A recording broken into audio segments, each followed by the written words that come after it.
I'll never forget the moment the doctor's words hit me like a punch to the gut. "Nora, we need to schedule surgery soon, within the week if possible." My hands shook as I gripped the edge of the exam table, the paper crinkling beneath me. A benign tumor, they said, but it was pressing on something vital, and waiting wasn't an option. All I could think about was telling Ethan. He'd know what to say. He always did. That night, I sat him down in our cramped living room, the TV flickering silently in the background. My voice trembled as I spilled it all. How scared I was, how the idea of being cut open made my stomach twist into knots. I looked into his hazel eyes, waiting for the reassurance I'd leaned on for 10 years. Instead, he frowned, leaning back on the couch like I'd just asked him to run an errand he didn't feel like doing. "Babe, you know I've got that Vegas trip coming up," he said, rubbing the back of his neck. "It's a big deal, could land me a contract that changes everything. I can't miss it." I blinked, stunned. "Ethan, this isn't a cold I can sleep off. It's surgery. I need you here." My voice cracked, and I hated how weak it sounded. I wasn't weak. I'd built my bakery from nothing, kneaded dough through sleepless nights, smiled through every customer complaint. But this was different. He sighed like I was being unreasonable. "You'll be fine, Nora. It's routine, right? Doctors do this stuff every day." He stood, grabbing his phone from the coffee table. "I'll call you from the hotel, okay? Keep you posted." I grabbed his arm, desperation clawing at me. "Please, don't go. I'm terrified." The words hung there, raw and exposed, but he just patted my hand like I was a kid scared of the dark. "I've got a pack," he said, pulling away. "You'll see, it'll all work out." The next morning, he was gone. I stood in our driveway, watching his car disappear around the corner, a suitcase in the trunk and my pleas still echoing in my head. I wanted to scream, to chase after him, but my legs wouldn't move. Instead, I went back inside, called my sister Claire, and let her steady voice pull me together. She didn't hesitate. "I'll be there, Nora." Every step. 2 days later, I was in a hospital gown, lying on a gurney, the fluorescent lights buzzing overhead. Claire squeezed my hand on one side, my best friend Mia on the other. They'd shown up without me even asking. Mia with her wild curls and a forced grin, Claire with her no-nonsense calm. "You've got this," Mia whispered as the nurse wheeled me toward the operating room. I nodded, but all I could think about was Ethan, probably sipping a cocktail by a slot machine while I faced this alone. The anesthesiologist's mask hovered over me, and I tried to picture Ethan's face, his crooked smile, the way he'd wink when he knew he'd won an argument. But the image wouldn't stick. It blurred into the cold reality of that empty space beside me. "Count back from 10, the doctor said, and I did, my voice fading as the drugs took hold. 10, 9, 8. Why wasn't he here? When I woke up, groggy and aching, the first thing I saw was Claire's face, her blue eyes soft with relief. "You did it," she said, brushing hair off my forehead.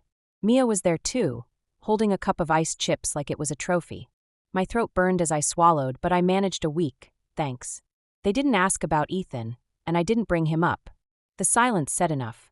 A nurse popped in, handing me a get-well card covered in sloppy signatures from my bakery regulars, people I'd served coffee and scones to for years. "They dropped this off earlier," she said with a smile. I ran my fingers over the ink, their names blurring through tears I didn't expect. These people, near strangers, had shown up in their own way, while my husband hadn't. I set the card on the tray beside me, my chest tight with something I couldn't name yet. Anger? Grief? Whatever it was, it fueled a spark deep inside, a tiny flame of resolve. Ethan had chosen Vegas over me, left me to face the scariest day of my life without him. But I'd made it through, cut open, stitched back together, still breathing. Claire and Mia chattered about getting me home, but my mind was already racing ahead. I wasn't just going to heal. I was going to figure out how to stand on my own, no matter what came next. Because something told me this wasn't the last time Ethan would let me down. 3 months after the surgery, I was finally feeling like myself again, or at least a version of me that could knead dough without wincing. The bakery had become my sanctuary, its rhythm of flour and heat pulling me back from the edge. I'd been dodging Ethan's call since he'd breezed back into town a week ago, all charm and vague apologies. "Missed you, babe," he'd said, dropping his suitcase by the door like he hadn't left me to face a scalpel alone. I'd nodded, too tired to fight, but something in his eyes, shifty, distracted, kept me on edge. That morning, I was behind the counter handing Mrs. Delaney her usual cinnamon roll when Ethan strolled in, all smiles. "Busy day," he asked, leaning against the register like he owned the place. His hair was mussed, his shirt wrinkled, but he still had that grin that used to melt me. Not anymore. Always, I said, keeping my tone flat. What do you want, Ethan? Customers milled around, and I didn't have time for his games. He shrugged, too casual. Just checking in. Thought we could grab dinner later. Catch up. His fingers drummed the counter, a nervous tick I hadn't noticed before. I opened my mouth to brush him off when the bell above the door jingled, and a man in a stiff gray suit stepped in. He didn't look like he was here for a muffin. Mrs. Bennett? He said, his voice clipped. I nodded, wiping flour off my hands. He flashed a badge, IRS. My stomach dropped. I'm Agent Kessler. I need to speak with you and your husband. Now. Ethan's face went pale, but he recovered fast, laughing it off. Must be a mix-up. Let's take this outside, huh? He tried to steer Kessler toward the door, but I wasn't having it. No, I said, crossing my arms. If it's about us, I want to hear it here. The bakery was mine, my name on the lease, my sweat in every corner. Whatever this was, I wasn't letting it blindside me. Kessler didn't flinch. Mr. Bennett, we've been investigating your tax filings, or lack thereof. Unreported income, falsified deductions. Over $200,000 in discrepancies. Care to explain? The room tilted. 200,000? I stared at Ethan, waiting for him to deny it, to call it a mistake. Instead, he rubbed his face, muttering, This is ridiculous. I'll sort it out. Sort it out? I snapped, my voice rising. Mrs.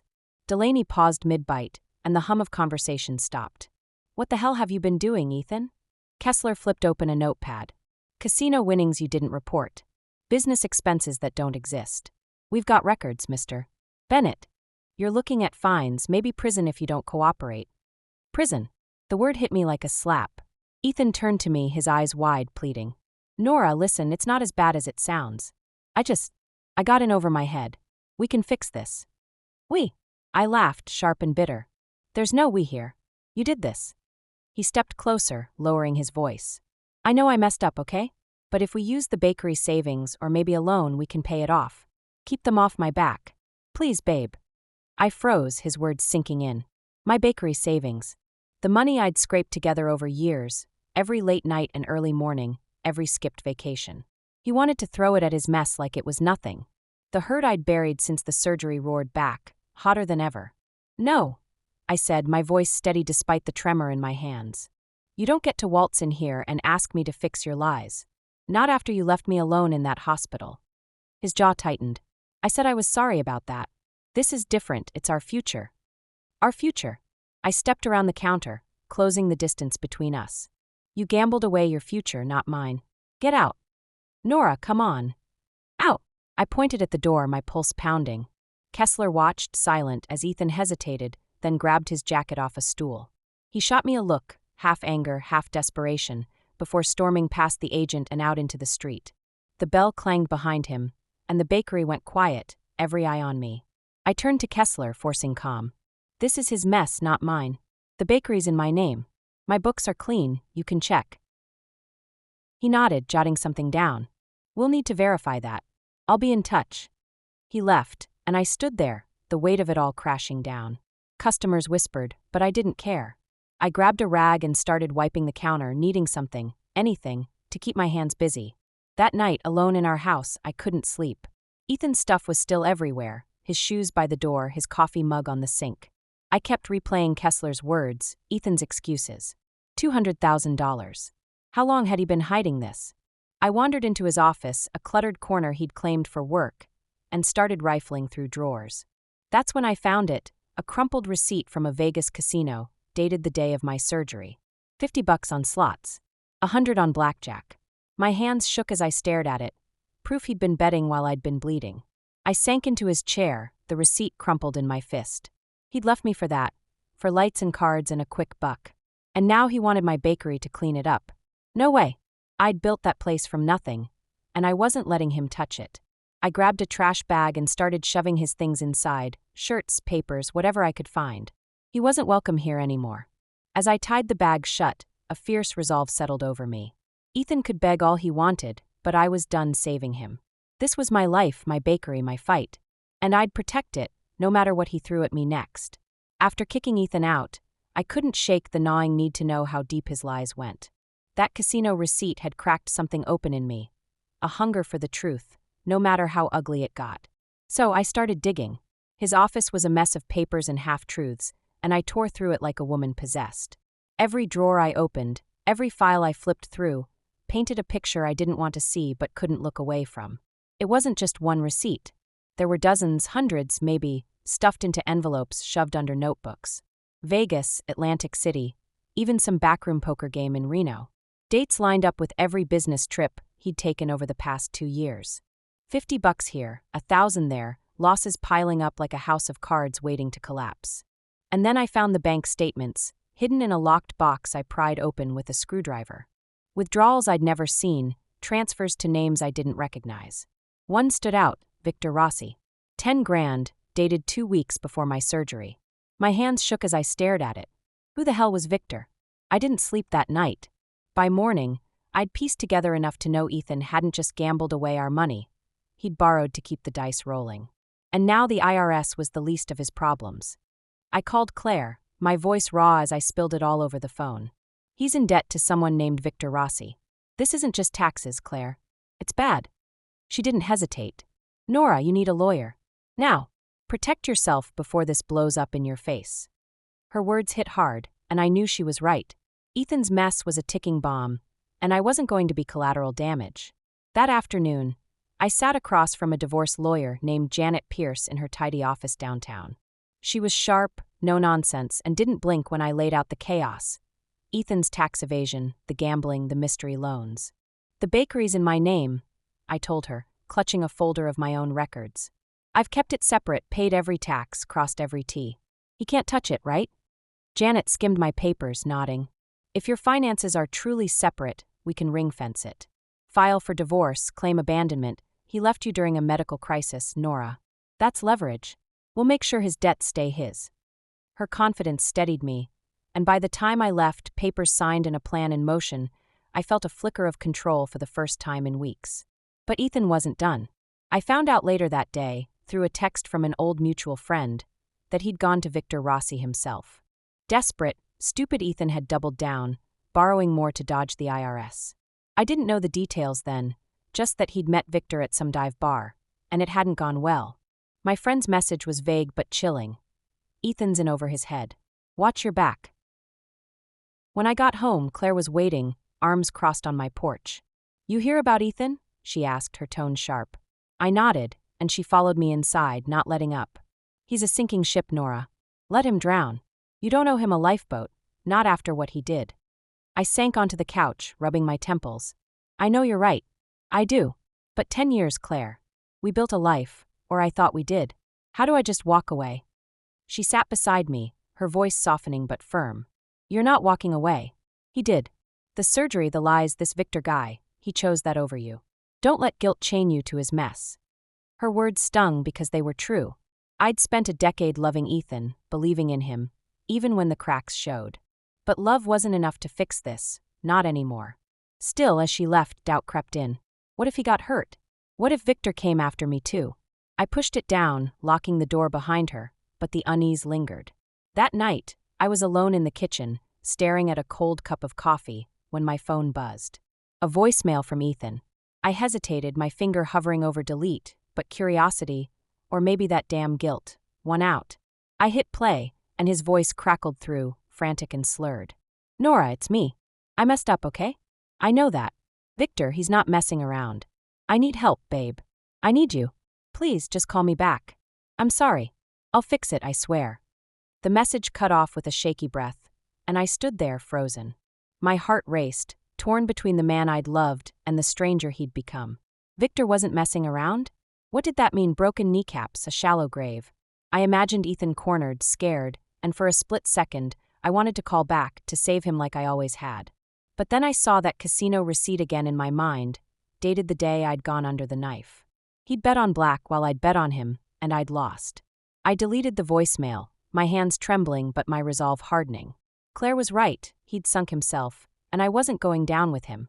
Divorce papers were filed, my bakery was safe, and whatever Victor had planned for Ethan, it wasn't my burden to carry. But as I lay in bed, staring at the ceiling, his voice echoed in my head, a ghost I couldn't quite shake. What had he done? And how far would it reach before this was over? I'd always loved the quiet of the bakery after closing. The hum of the fridge, the faint glow of the streetlights slipping through the blinds. That night, I stayed late, prepping dough for the morning rush. It was a distraction, a way to keep my mind off Ethan's voicemail from the night before.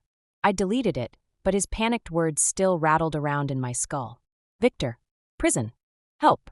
I needed harder, trying to pound the worry out of me, when a sharp knock on the glass door jolted me upright.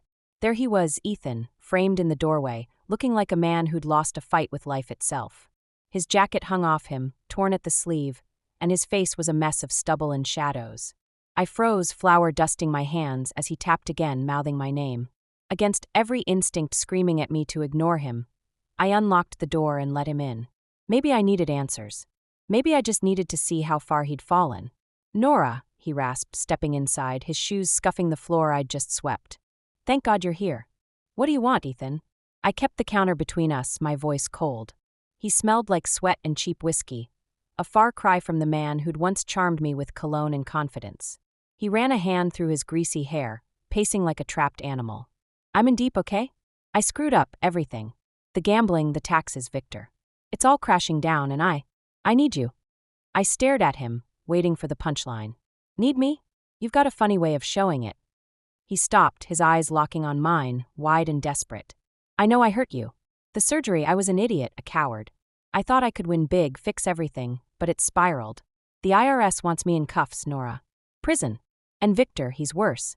I owe him 20 grand now, and he's not patient. The numbers hit me like a slap. 20 grand on top of the tax mess? I gripped the counter, my knuckles white. So you gambled more? Borrowed from some thug? And now you're here, what? Asking me to write a check. No, he said, hands up like he could fend off my anger. Just help me figure it out. You're smart, Nora. The bakery's doing good, right? We could. Stop. My voice cut through his babble, sharp enough to make him flinch. You don't get to mention my bakery. You don't get to beg for my money after you left me alone in that hospital bed. You made your choices, Ethan. Live with them. He stepped closer, his voice dropping to a ragged plea. I'll change. I swear. I'll get clean, pay it back, whatever it takes. Just don't let me go down like this. We're still married, Nora. Doesn't that mean something? I laughed, a bitter sound that echoed off the walls. Married? You stopped being my husband the second you picked a slot machine over me. I've got divorce papers filed. You're on your own. His face crumpled, and for a moment, I saw the Ethan I'd fallen for vulnerable lost. But then headlights flashed outside, slow and deliberate, cutting through the dark. A black SUV crept past, its tinted windows hiding whoever was inside. Ethan's head snapped toward it, his breath hitching. Who's that? I asked, my pulse kicking up. Victor's guys, he whispered, backing toward the counter. They've been tailing me. Nora, please. I'm dead if I don't pay up. Fear clawed at me, but anger burned hotter. You brought this here? To my bakery? I glanced at the SUV, still idling across the street, and my hands shook as I grabbed my phone. Get out, Ethan. Now. He lunged forward, grabbing my arm. Don't do this. I'm begging you. Just one last time, help me. Let go. I yanked free, my heart hammering as I dialed 911. Police now. There's a man refusing to leave my business. I rattled off the address, my eyes never leaving Ethan's. He stared back, betrayal twisting his features like I was the one stabbing him in the back. You're calling the cops on me? He hissed, voice breaking. After everything? Everything you did, I shot back. Go. The SUV's engine revved outside, a low growl that sent a shiver down my spine. Ethan looked from me to the window, panic overtaking him. You don't get it, they'll kill me. Nora, please. Leave. I shouted, pointing at the door. Sirens wailed in the distance, faint but growing louder, and that snapped him out of it. He bolted, shoving the door open and stumbling into the night. I caught a glimpse of him running down the street as the SUV peeled off after him, tires squealing. I slammed the door shut, locking it with fumbling fingers, my breath coming in gasps. The bakery felt too small, the shadows too deep, as I slid to the floor behind the counter. The sirens got closer, red and blue lights flashing through the blinds, but Ethan was gone, swallowed by the dark and whatever mess he'd made. When the cops knocked, I let them in, my voice steady as I explained. My estranged husband. He wouldn't leave. There was a car outside, threatening. They took notes, promised to patrol the area, but I barely heard them. My mind was on Ethan, on Victor's goons, on the line I'd just crossed. I'd turned him away, maybe sent him to his doom, and my hands wouldn't stop trembling. As the police left, I locked the door again, leaning against it. I'd stood my ground, but at what cost? Ethan's pleas echoed in my ears, and that SUV lingered in my mind, a predator circling. I wasn't sure what scared me more, that he'd come back or that he wouldn't. 6 months after that night at the bakery, I stood behind the counter, watching a line of customers stretch out the door. It was a Saturday, and the place buzzed with chatter and laughter, kids clamoring for cupcakes, regulars trading stories over coffee. I'd never seen it this busy, and every ding of the register felt like a victory. I'd fought to keep this place, and somehow, against all odds, it was thriving. The weeks after Ethan's frantic visit had been a blur of fear and fallout.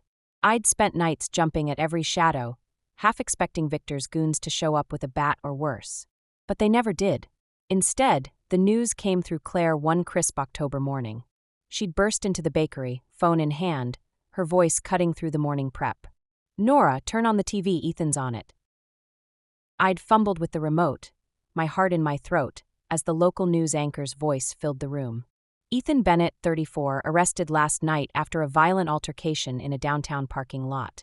Sources say Bennett, already facing tax evasion charges, assaulted a man linked to an ongoing loan shark investigation. He's being held without bail. The screen flashed his mugshot, hollow eyes, bruised jaw, and I'd stood there numb as Claire squeezed my shoulder. "Assault," I'd muttered, trying to process it. Claire filled in the blanks later, piecing it together from a cop friend. Ethan had tried to pay Victor off with cash he didn't have, and when it went south, he'd swung a tire iron. Dumb, desperate Ethan. The IRS had him, and now Victor's crew had turned witness. He wasn't just sinking, he'd hit bottom. The divorce finalized a month later. Janet, my lawyer, had made it airtight. Ethan's debt stayed his, my bakery untouched. I'd signed the papers with a steady hand, feeling a weight lift I hadn't known I'd been carrying. Free. That's what I was. Free to rebuild, to breathe, to stop looking over my shoulder. By December, the bakery had become more than a business. It was a lifeline. My regulars rallied around me, spreading the word after hearing whispers of my story. "You're tougher than nails, Nora, old mister," Hargrove had said, tipping his hat as he grabbed his daily Danish. I'd smiled, but inside I wasn't so sure. Tough or not, I just kept going, one day at a time. That Saturday we held an event, a thank you to the community that had held me up. Claire and Mia had insisted, decking the place out with balloons and a banner that read Bennett's Bakery. Stronger than ever. I'd rolled my eyes at the cheesiness, but secretly I loved it. The place was packed, kids running around, locals swapping gossip, the air thick with warmth and chatter. Claire manned the coffee pot, her no-nonsense grin keeping the line moving, while Mia handed out cookies, her laughter cutting through the noise. I was slicing a sheet cake when Mia nudged me, pointing to a plaque in her hand. "Surprise," she said, her eyes twinkling. It was a Best Small Business award from the town chamber, voted on by the community. My throat tightened as I took it, the weight of it grounding me. "They wanted you to know you're not alone," she added, and I had to blink hard to keep the tears back. Later, as the crowd thinned, I stood by the wall, hammer in hand, and hung the plaque next to the register. Claire and Mia flanked me, their presence steadying me like they had since the surgery. "Proud of you," Claire said, her voice soft but firm. I nodded, unable to speak, and stepped back to admire it. The gold lettering caught the light, a quiet testament to everything I'd fought for. Ethan crossed my mind then, a fleeting shadow. I didn't know where he was, county jail, maybe headed to prison, and I didn't care. He'd gambled away our life, left me to bleed, and begged me to fix it. But I hadn't. I'd chosen me, my bakery, my people. And here I was, still standing. I grabbed a glass from the counter, tapping it with a spoon until the room quieted. "Hey, everyone," I called, my voice stronger than I felt. "I just want to say thanks. For sticking by me, for making this place what it is. Here's to new beginnings." I raised the glass, and they cheered, a wave of sound that wrapped around me like armor. As they toasted, I caught my reflection in the window, tired eyes, flower-streaked apron, but a smile I hadn't seen in years. Ethan was a memory fading fast, and I was Nora Bennett, bakery owner, survivor free. I'd made it through the storm, and damn if it didn't feel good. Hey, if you've been with me through this whole wild ride, hit that like button and let me know. What would you have done in my shoes? Subscribe too, because I've got more stories coming your way. Thanks for